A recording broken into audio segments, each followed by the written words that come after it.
Graça e paz, meus queridos, tudo bom? Eu gostaria de ler um texto, né? Faz tempo que a gente não se fala, faz tempo que a gente, né? Eu não envio vídeos, né? Falando um pouco do Evangelho e trabalhando um pouco do Evangelho, né? Mas tem um texto que eu quero compartilhar com você, que está em Hebreus, né?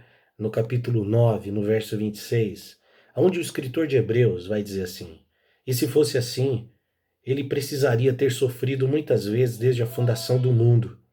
Agora, porém, ao chegar o fim dos tempos, ele se manifestou uma vez por todas para aniquilar o pecado por meio do sacrifício de si mesmo. Olha que interessante. Esse texto diz que Jesus, ele se manifestou de uma vez por todas lá na cruz para aniquilar pelo sacrifício de si mesmo o pecado. E ele, quando ele foi levantado na cruz, ele aniquilou o pecado pelo sacrifício de si mesmo. Ele destruiu o pecado pelo sacrifício de si mesmo. Isso significa dizer que nós não precisamos mais viver como escravos do pecado, porque ele aniquilou o pecado pelo sacrifício de si mesmo. E como que nós podemos viver essa vitória, uma vez que a Bíblia diz que Jesus aniquilou o pecado pelo sacrifício de si mesmo? Tomando posse. Tome posse deste fato. Hebreus 9:26 nos pertence. Hebreus 9:26, meu querido, pertence a você, pertence a mim, pertence a todos aqueles que receberam Jesus, pertence a todos aqueles que se entregaram a Jesus, pertence a todos aqueles que se renderam a Jesus. Se você se rendeu a Jesus, esse texto é teu. Toma posse, toma posse.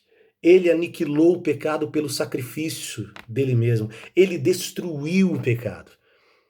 Isso quer dizer que o pecado não pode mais me dominar, não pode mais te dominar. Se aproprie disso pela fé.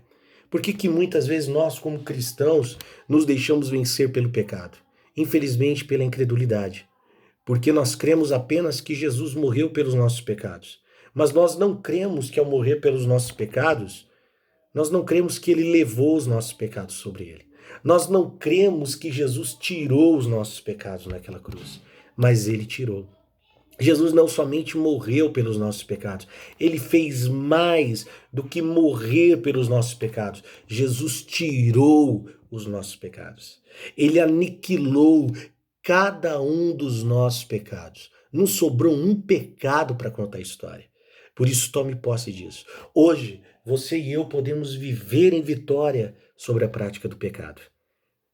Sabe como? Tomando posse da obra que Cristo realizou na cruz. Tomando posse desta verdade.